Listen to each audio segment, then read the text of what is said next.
Welcome to all of you. आज हम बात करेंगे जी क्लास 10 मैथ में चैप्टर 3 में 3 पॉइंट एक्सरसाइज कर रहे हैं जी। उसका इंट्रोडक्शन करेंगे, क्या करना है, क्या है आपको इस एक्सरसाइज के अंदर। ठीक है, देखो जी करना क्या आपको इस एक्सरसाइज के अंदर, आपको सीखना है जी cross multiplication method.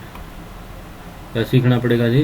Cross multiplication. होता क्या है क्रॉस मल्टीप्लिकेशन मेथड, इसको सीखने की कोशिश करेंगे जी। ठीक है, तो देखो क्रॉस मल्टीप्लिकेशन मेथड क्या होता है।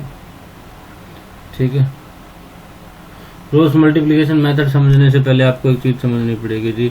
मान लो आपके पास अलजेब्रिक इक्वेशन होती है, कुछ भी हो, जैसे आपके पास मान लो 5x plus 4y is equal to 7 है। इस टाइप की कोई भी इक्वेशन है, सबसे पहला काम क्या होगा, जब भी आप क्रॉस मल्टीप्लिकेशन मेथड लगाओगे इसको इक्वल टू 0 की फॉर्म में लिखना पड़ेगा। यानी कि आपको लिखना पड़ेगा 5x प्लस 4y, इस 7 को इधर ले आओ, ये प्लस का इधर लेके आओ, किसका हो जाएगा? माइनस का। तो क्या हो जाएगा? माइनस का 7 इज इक्वल टू किसके बच जाएगा? कुछ नहीं बचेगा, तो क्या हो जाएगा आपके पास है 0। यानी इस फॉर्म में लिखनी पड़ेगी कोई भी अलजेब्रिक इक्वेशन है। अगर आप उस पर क्रॉस मल्टीप्लिकेशन मेथड लगाना चाहते हो तो उसको इस इक्वेशन के फॉर्मेट में लिखना पड़ेगा। और एक चीज यहाँ से समझो जी, जो x के आगे होता है, जो किसके आगे होता है जी? x के आगे होता है, वो क्या कहलाता है? तो जो x के आगे होता है, ठीक है, जो x के आगे होगा वो कराएगा आपका a1, वैसे तो a कहलाता है। जो y के आगे होता है वो क्या कहलाता है? आपको बता रखा है जी, b कहलाता है। और जो अकेला बच गया वो क्या कहलाता है? आपके पास है c कहलाता है। ठीक है, समझ आ गई आपके यहाँ पे। लेकिन यहाँ पे जब क्रॉस मल्टीप्लिकेशन मेथड आप सोल्व करोगे, लीनियर इक्वेशन को सोल्व करोगे, तो आपके पास इक्वेशन एक नहीं दी होगी, कितनी दी होती है जी? 2 दी होती है। मान लो दूसरी इक्वेशन आपके पास दे रखी है 3x plus 4y is equal to 8। मैंने मान ली दूसरी इक्वेशन ये माननी है, मैंने रफ लिया आपको। ठीक है, तो यहाँ पे देखो जो अब x के आगे है, जो किसके आगे जी? x के आगे है, वो क्या कहलाएगा आपको? ये भी a है। जो y के आगे है वो कितना है जी? b है। लेकिन ये इक्वल टू 0 की फॉर्म में है। ठीक है, तो इसको सबसे पहला काम क्या होगा? सॉरी, इक्वल टू 8 की फॉर्म में। तो इक्वल टू किसकी फॉर्म में बनाओगे? 0 की फॉर्म में। तो अगर इक्वल टू 0 की फॉर्म में बनाओगे तो क्या बनेगा? 3x प्लस 4y, इस 8 को इधर लिया तो माइनस का 8 इज इक्वल टू किसकी हो जाएगा जी?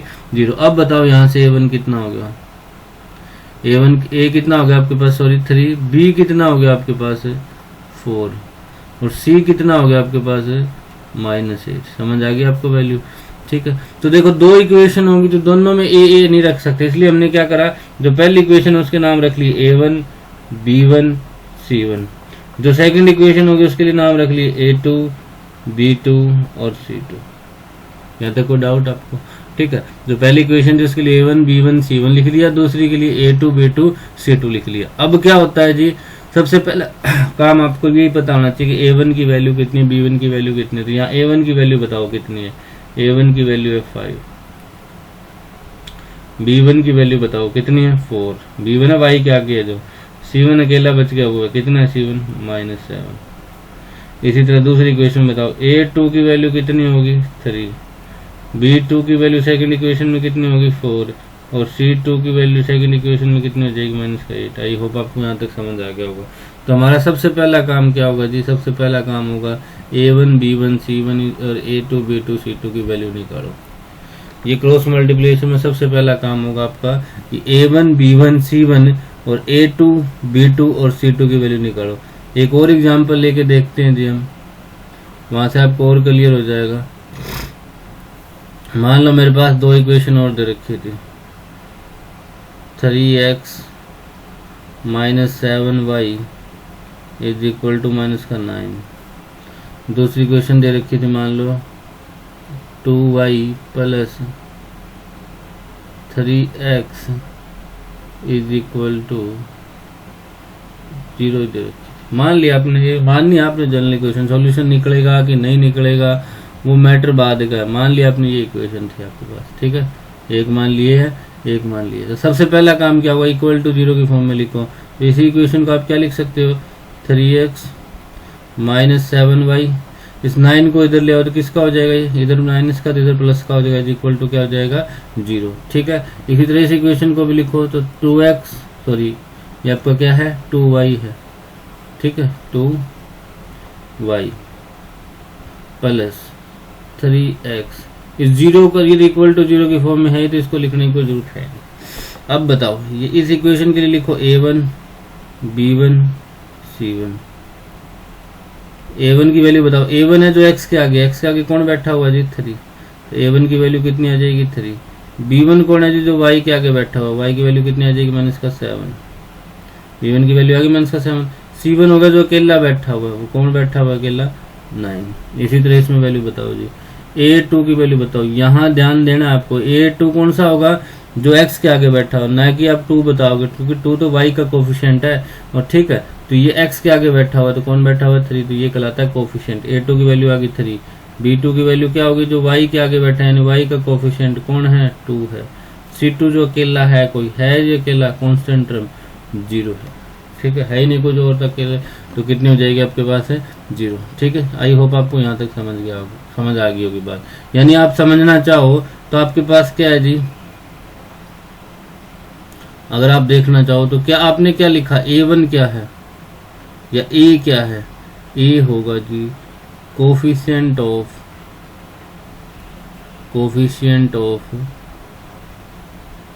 x, a क्या हो जाएगा कोफिशिएंट ऑफ x, b क्या हो जाएगा, b हो जाएगा कोफिशिएंट ऑफ y और c क्या हो जाएगा आपके पास है कांस्टेंट टर्म, c क्या हो जाएगा कांस्टेंट टर्म। ठीक है, तो मैं अगर a1 कहना चाहूँ b1 कहना चाहूँ और c1 कहना चाहूँ तो क्या हो जाएंगे coefficient of x in equation 1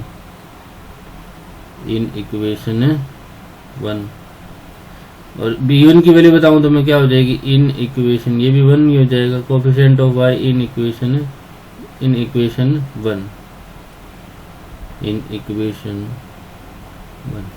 इसी तरह c1 क्या हो जाएगा कांस्टेंट टर्म इन इक्वेशन 1। यानी आपको पहली बात तो समझ आ गई होगी कि जब भी आप क्रॉस मल्टीप्लिकेशन लगाओगे सबसे पहले आपके पास a1 की वैल्यू पता होनी चाहिए, b1 की वैल्यू पता होनी चाहिए, c1 की वैल्यू पता होनी चाहिए। इसी तरह अगर आप सिमिलरली करना चाहो, ये नोट कर लिया होगा आई होप आपने, ठीक है। सिमिलरली अगर आप a2 की वैल्यू कहोगे तो क्या कहोगे, a2 क्या होगा कोफिशिएंट ऑफ x इन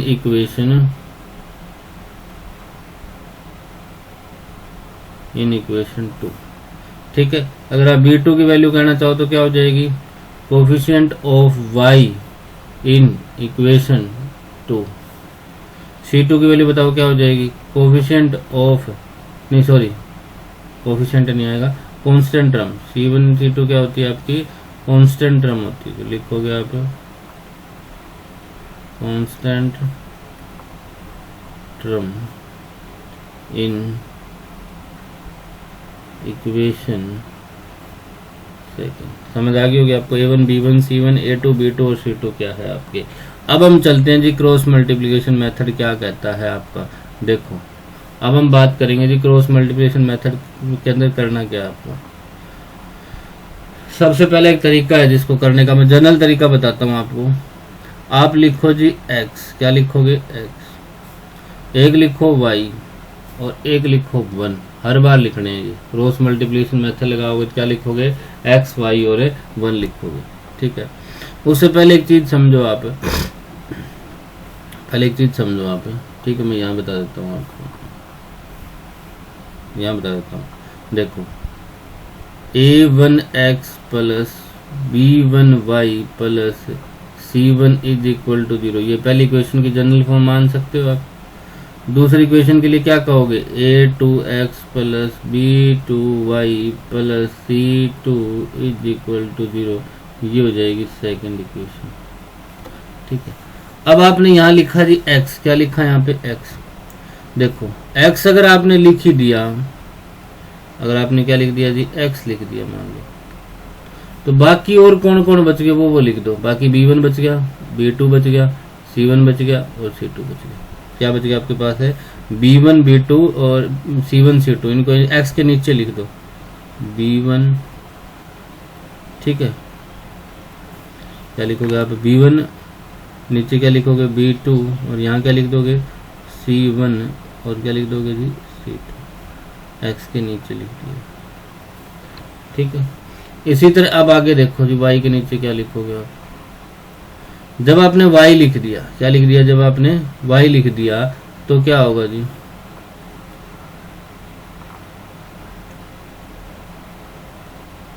ठीक है,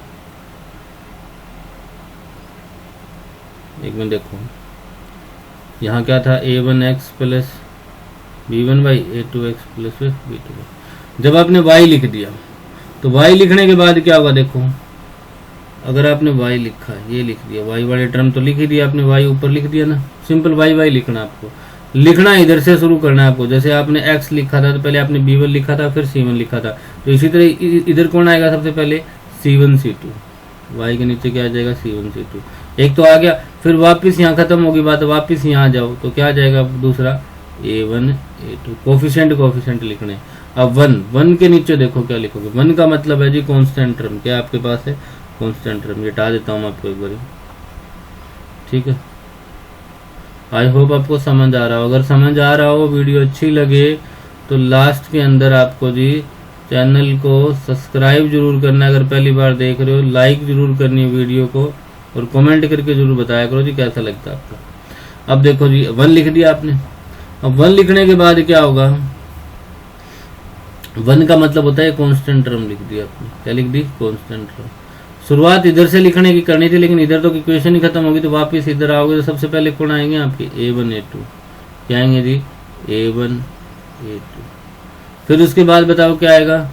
आगे कौन बैठा है? कोफिशिएंट लिखने हैं आपको। क्या आ जाएगा? b1 b2। इस हिसाब से आप कोफिशिएंट लिख लोगे जी सारे, ठीक है। हमने x अपॉन ये लिखा, इन सब को इक्वल कर दो, इन सबको क्या कर दो? इक्वल, ठीक है। यहाँ तक कोई डाउट नहीं होगा। अब आपको क्या करना पड़ेगा जी? देखो, अब x के नीचे, ये देखो, x के नीचे इन दोनों की ऐसे मल्टीप्लाई कराओ और इन दोनों की ऐसे मल्टीप्लाई करो। जब ऐसे मल्टीप्लाई करवा रहे हो आप ऐसे, तो आप क्या करोगे? माइनस का निशान लगाओगे अपनी तरफ से, ठीक है। ऐसे मल्टीप्लाई कराओगे तो क्या आएगी? c1 a2 आएगी, इसमें तो कुछ नहीं करना। लेकिन जब ऐसे मल्टीप्लाई कराओगे तो आप आगे उसके आगे क्या निशान लगाओगे? माइनस, क्योंकि उल्टी डायरेक्शन होगी ना, ठीक है। ये ध्यान रखना है। ऐसे मल्टीप्लाई कराओगे तो प्लस, और ऐसे मल्टीप्लाई कराओगे तो क्या लगाओगे? आगे निशान है माइनस, ठीक है। तो बताओ क्या बचेगा आपके पास? ये बचेगा मेरे पास x अपॉन, मल्टीप्लाई कराओ जी, b1 की मल्टीप्लाई किसके साथ कराओगे? c2 के साथ, तो क्या बच जाएगा? b1 c2। फिर आगे ऐसे मल्टीप्लाई करानी है b2 की c1 के साथ, आगे निशान किसका लगाना पड़ेगा? मैंने इसका बता दिया ना आपको, उल्टी मल्टीप्लाई कर रहे हो। तो क्या आ जाएगा आपके पास आगे? b2 c1 is equal to y upon, y के नीचे वालों की ओर मल्टीप्लाई कराओ, क्या बनेगा बताओ? c1 की मल्टीप्लाई किसके साथ हो जाएगी? a2 के साथ, तो क्या आ जाएगा? c1 a2। आगे बताओ क्या आएगा? Minus a1 c2 is equal to 1 upon, क्या बनेगा जी बताओ? 1 अपॉन, ऐसे मल्टीप्लाई कराओगे तो क्या हो जाएगा? a1 b2 माइनस, ऐसे मल्टीप्लाई कराओगे तो क्या हो जाएगा? a2 b1। यहाँ तक कोई डाउट होगा? ठीक है जी, यहाँ तक कोई डाउट नहीं होना चाहिए मेरे हिसाब से। अगर फिर भी है तो आप रिपीट कर सकते हो। अब ये देखो जी, तीनों इक्वेशन इक्वल है। ये एक इक्वेशन ये बन गई आपकी, और एक इक्वेशन ये चीज बन गई। ये तीनों इक्वल है, तीनों आपस में क्या दे रखी है? मैंने इक्वल दे रखी है। तो यहाँ से एक चीज समझो आप, अगर ये तीनों इक्वल है तो इन दो में दो भी क्या होंगे? आपस में इक्वल होगी। अब मान लो आप 3 बच्चों के नंबर मार्क्स आए, तो दोनों 2 बच्चे, उनमें से अगर कोई 2 बच्चे भी उठा लेंगे हमें, तो उन 2 बच्चों के नंबर भी क्या रहेंगे आपके पास? सेम रहेंगे कि नहीं रहेंगे जी? ठीक है, क्लियर ये बात आपको? तो इनमें क्या होगा जी? इन 2 बच्चों के, मान लो ये तीनों इक्वल है, तो तीनों इक्वल है तो तीनों के क्या हो जाएंगे आपके पास? मार्क्स सेम है, मान के चलो आप है, तो 2 के भी मार्क्स क्या आएंगे जी आपके पास? सेम आएंगे, ठीक है। तो मैं क्या करता हूँ जी, मान लो आपने एक यही आया था आपका लास्ट टाइम, ठीक है।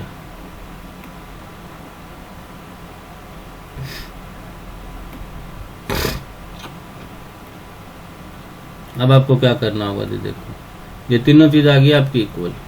अब क्या करोगे आप? देखो, अब आपके पास होगा जी इन्हीं दो को इक्वल कर लो। मैंने मान लिया पहले और आखिरी को इक्वल करना आपको हर बार। पहले और आखिरी को क्या कर लिया आपने, इक्वल कर लिया, कर लिया इक्वल। पहले और आखिरी को इक्वल करोगे तो क्या बनेगा आपके पास, बताओ, x अपॉन, लिख देता हूँ यहाँ पे, पहले और आखिरी को इक्वल करोगे तो क्या बनेगा जी, x अपॉन क्या था आपके पास है, b1 c2 minus b2 c1।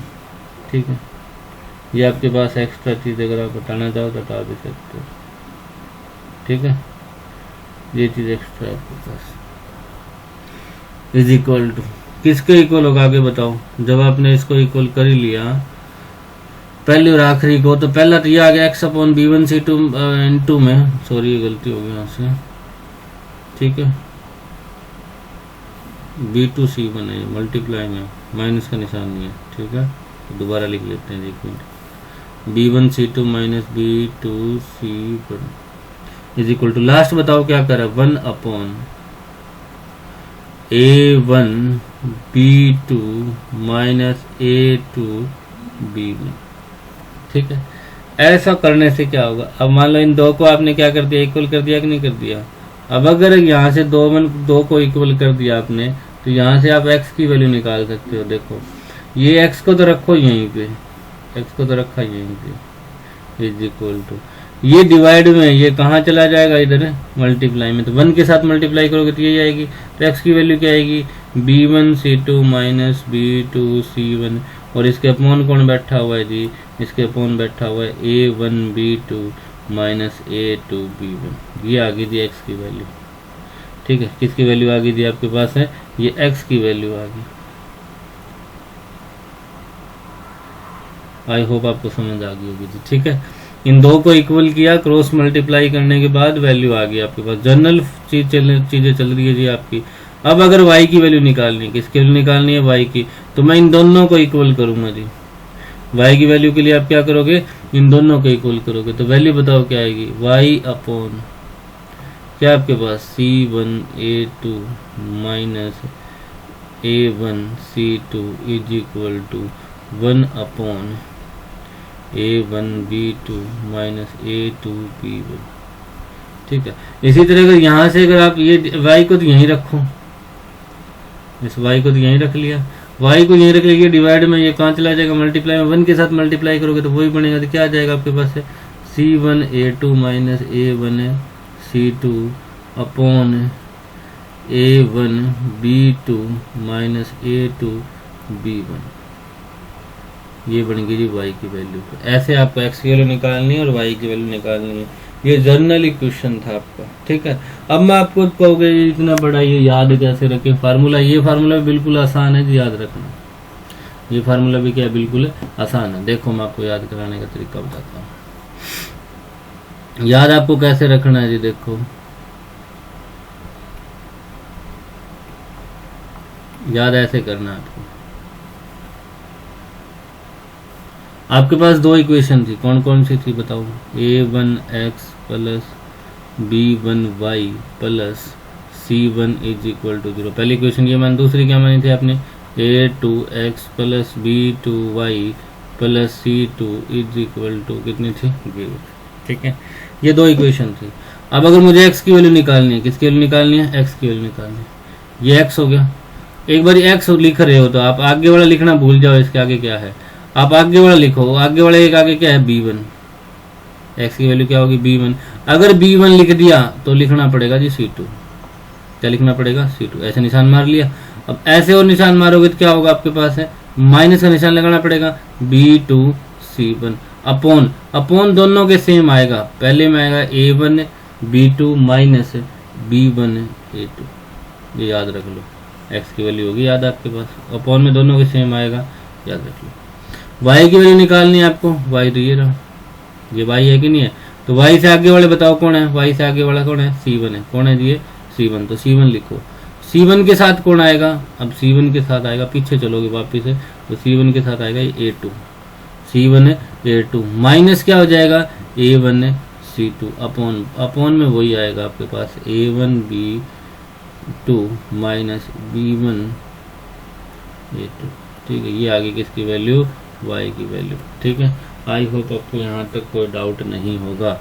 ठीक है, तो ये हमने किया जी क्रॉस मल्टीप्लिकेशन मेथड। ठीक है, कुछ एक कंडीशन बताई थी आपको, वो कंडीशन जरूर ध्यान रखनी है जी आपको कि कौन से सबसे पहला काम क्या होगा आपका कि किसी भी इक्वेशन को जीरो के फॉर्म में लेके आओ, फिर आप a1 b1 a2 b2 और c2 इनकी वैल्यू पहचानो। वैल्यू पहचानने के बाद आपको क्या करना होगा जी, वैल्यू सोल्व करनी होगी। ठीक है, एक छोटा सा एग्जाम्पल लेके हम और सोल्व करने की कोशिश करते हैं जी।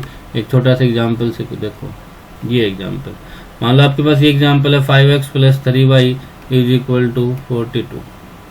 ठीक है, ये एग्जाम्पल दे रखा है आपके पास 5x + 3y = 35, 2x + 4y = 28। मान लो ये एग्जाम्पल दिया हुआ है, इसको सोल्व करना है जी आपको। ठीक है, कौन से मेथड से, इसी क्रॉस मल्टीप्लिकेशन से। सबसे पहला काम क्या बताया था, इक्वल टू किसके फॉर्म में होना चाहिए, जीरो की फॉर्म में। तो इसी इक्वेशन को आप क्या लिख सकते हो बताओ, 5x + 3y, इस 35 को इधर ले जाओ तो किसका हो जाएगा, माइनस का, = कितना हो जाएगा, 0। अगली बताओ जी 2x + 4y, इस 28 को इधर ले आओ तो माइनस का 28 = कितना हो जाएगा, 0। यहाँ तक कोई डाउट आपके पास। अब वैल्यू पहचानने की कोशिश करो जी। फर्स्ट इक्वेशन है पहले वाली, इससे a1 की वैल्यू बताओ। a1 होता है जो आपका किसके आगे हो, x के आगे। कितनी है a1 की वैल्यू, 5। b1 की वैल्यू और बताओ, b1 की वैल्यू कितनी है, y के आगे हो जो 3, यानी b1 है y का कोफिशिएंट। c1 अकेला बच गई, जो पहली कांस्टेंट टर्म कितनी है, माइनस का 35। ये ध्यान रखना है किसकी वैल्यू है, माइनस की है। इसी तरह a2 की वैल्यू बताओ कितनी होगी, 2। b2 की वैल्यू बताओ कितनी होगी, 4। और c2 की वैल्यू बताओ कितनी हो जाएगी, -28। यहाँ तक तो कोई डाउट नहीं होगा आपको। ठीक है, अब आपका काम क्या होगा जी, यहाँ तक तो कोई डाउट नहीं होना चाहिए मेरे हिसाब से। ठीक है, a1 b1 c1 वैल्यू हमेशा ऐसे लिखो, a1 b1 c1, ऐसे ना कि ऐसे लिखना है a1 b1 c2, ऐसे लिखनी है। अब आगे देखो क्या करना होगा, आगे आपको तरीका बताया था। आप क्या लिखोगे, x, क्या लिखोगे, y, और क्या लिखोगे, 1। तीनों चीजें लिखोगे, इसके बाद इनके अपॉन लिखते जाओगे। देखो जब यहाँ पे x लिख ही दिया आपने तो x के नीचे कौन आएगा जी, x के कोएफिशिएंट तो a1 और a2 थे कि नहीं थे, तो a1 a2 को भूल जाओ कि ये चीजें आनी है। आगे वाले से लिखो, आगे वाला कौन है, b1 b2। देख, ठीक है, अगर नहीं समझ आ रहा तो यहाँ से समझो आप। ठीक है, ये देखो यहाँ से जब ये x लिख दिया आपने तो ये चीज तो भूल जाओ। ठीक है, तो बच कौन गया, बच क्या क्या गया आपके पास, 3y बच गया, 4y बच गया, और माइनस का 35 माइनस का 28। तो ये y नहीं लिखना है, तो क्या लिखना पड़ेगा आपको, 3 4 माइनस का 35 और 28। ठीक है, समझ आ गई होगी आपको ये बात है।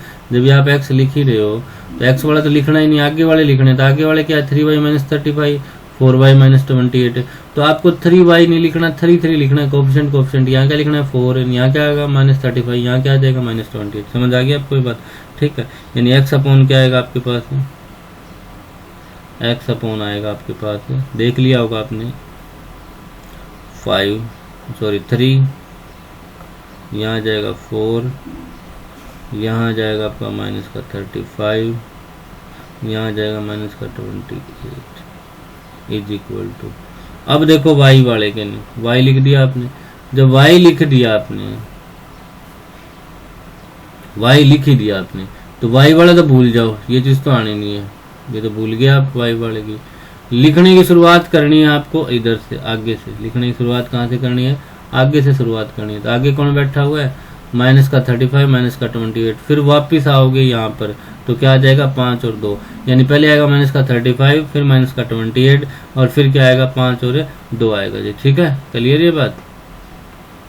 एक चीज और भी मैं बताऊंगा आपको, उससे आपको और भी आसानी रहेगी, कभी गलती होने के चांसेस कम हो जाएंगे। यानी देखो ये x3 4 माइनस का 35 माइनस का 28 आया ना, तो यही सेम आएगा, ये रिपीट होगा, बस ये ध्यान रखना, वरना आप गलत कर रहे हो।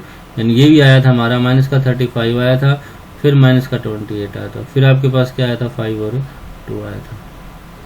ठीक है, क्लियर ये बात। अब 1 लिखोगे, 1 लिखने का मतलब है जी कांस्टेंट टर्म। कांस्टेंट टर्म के आपके मैंने बताया था, तो जब आप कांस्टेंट टर्म लिख रहे हो, कांस्टेंट टर्म का मतलब तो ये हो गया, माइनस का क्या लिख रहे हो, 35 लिख रहे हो, और क्या लिख रहे हो जी, ये लिख रहे हो आप। कांस्टेंट टर्म का मतलब तो ये गायब करना पड़ेगा आपको। तो अब की बार ये भूल जाओ, इसके आगे वाला लिखना होता है, इसके आगे इधर चलना आपको, और बारी इधर तो कुछ है नहीं, वापिस इधर आना पड़ेगा। तो क्या आ जाएगा आपके पास, 5 आएगा, 2 आएगा, 3 और 4, 5 2 3 और 4 आएगा जी। ठीक है, क्लियर ये बात। आप देखो, यानी यहाँ क्या आएगा आपके पास 5 2 3 और 4। फिर मैंने आपको क्या बताया था, ऐसे मल्टीप्लाई करनी है इनकी। जब ऐसे मल्टीप्लाई करोगे अपनी तरफ से क्या लगाओगे, माइनस। ऐसे मल्टीप्लाई करनी है और ऐसे मल्टीप्लाई करोगे तो अपनी तरफ से क्या लगा दोगे, माइनस।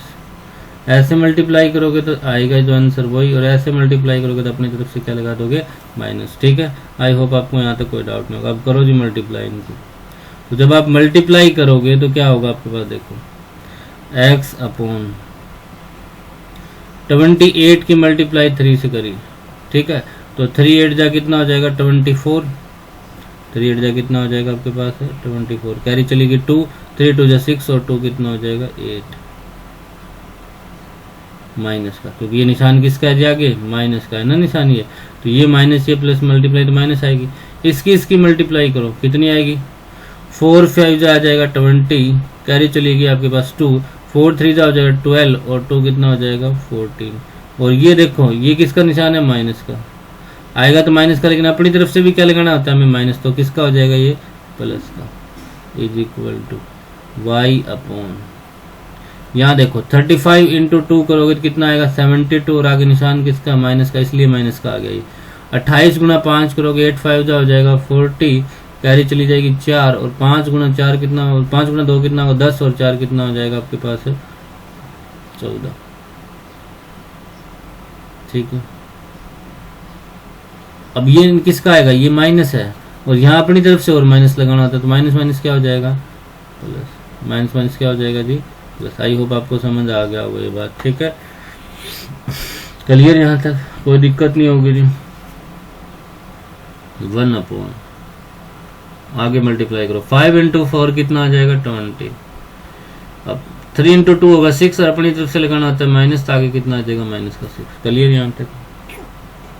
कल और एग्जाम्पल करेंगे तो और अच्छे से क्लियर हो जाएगा, कोई घबराने की बात नहीं है जी, बिल्कुल आसान है ये। एक्स अपॉन, अब ये बताओ माइनस का 84 है, प्लस का 140 है। कई बच्चों को ये चीज़ निकालनी नहीं आती, मैं आपको कहता हूँ सिंपल सा तरीका है, हमेशा बड़ी वैल्यू लिखो, हमेशा छोटी वैल्यू लिखो। घटाना तो आता होगा, सिंपल घटा दो, बड़ी में से छोटी क्या है छोड़ दो एक बारी। ठीक है, बड़ी में से छोटी वैल्यू घटाओ, बस ये चीज़ समझो। तो कितना बचेगा, 6 बचेगा। यहाँ कितना बच गया, 13 में से 8 बचेगा, क्योंकि एक कैरी ले ली थी ना आप यहाँ से। 13 में से 8 जाएगा, कितना बचेगा आपके पास है 5, तो 56 बचेगा।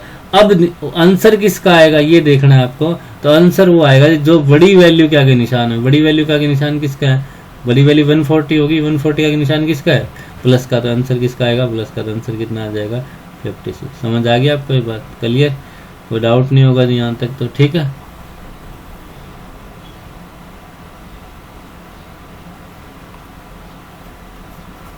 ठीक है। अब आगे देखो, अगले में क्या करना है आपको, हटा देता हूं मैं यहां से।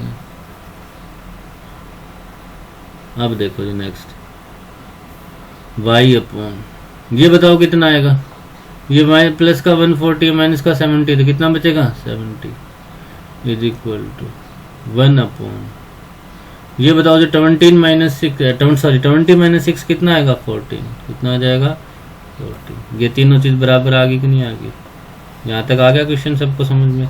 इससे आगे मैंने आपको क्या बताया था, आप इन दो को इक्वल रखो, पहले और आखिरी को। तीनों चीज बराबर है, किसी को इक्वल रख सकते हैं, मैंने पहले और आखिरी को इक्वल रखा।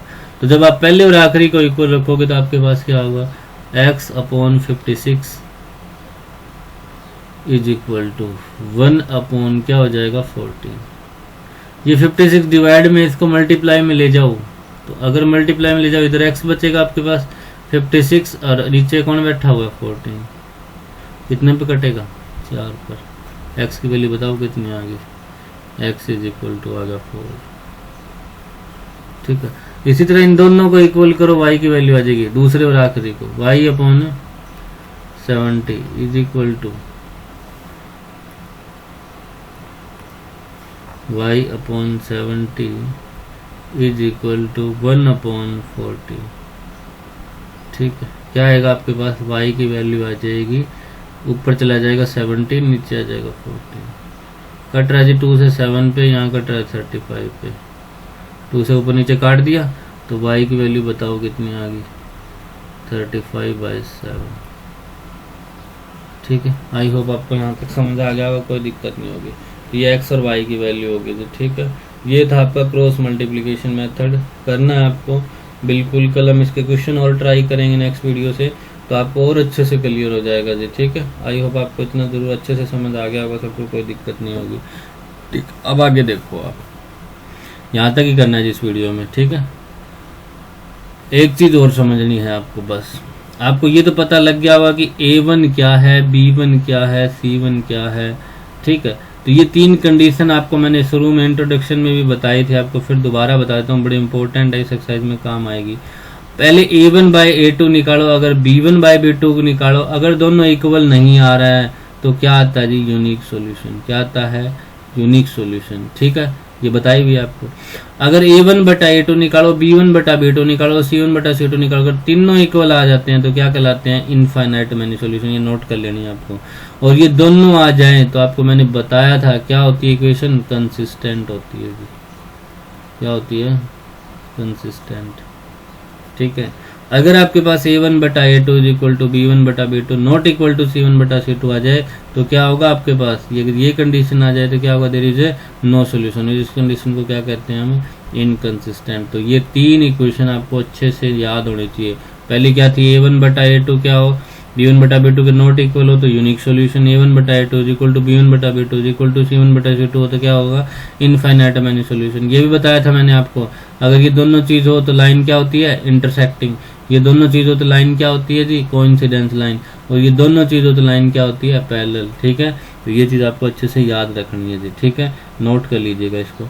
और अगर आपको इसकी PDF चाहिए, और किसी भी वीडियो की अगर आपको आगे से PDF चाहिए तो आपको हमारे टेलीग्राम ग्रुप को जरूर ज्वाइन कर लेना जी। टेलीग्राम के ऊपर जाना, वहाँ से सर्च कर लेना पवन सारण सर। ठीक है जी। इसके बाद अगर आपकी कोई भी डाउट होगा तो कमेंट सेक्शन में आप ज़रूर बता सकते हो। और आपको इस वीडियो के डिस्क्रिप्शन के अंदर, जब आप डिस्क्रिप्शन खोलोगे तो वीडियो के अंदर टेलीग्राम ग्रुप का लिंक मिल जाएगा, वहाँ से आप डायरेक्ट ग्रुप पे भी जा सकते हो जी। ठीक है, और अगर आपको वीडियो अच्छी लगी है तो लाइक तो करना ही करना है जी, क्योंकि आपके लाइक ही हमारे मोटिवेशन का काम करते हैं। और शेयर भी करें आप अपने आस पड़ोस में। और अगर आप पहली बार देख रहे हो तो सब्सक्राइब करना भी ना भूलें। याद रखना जी, be better learn better. Thank you, have a nice day.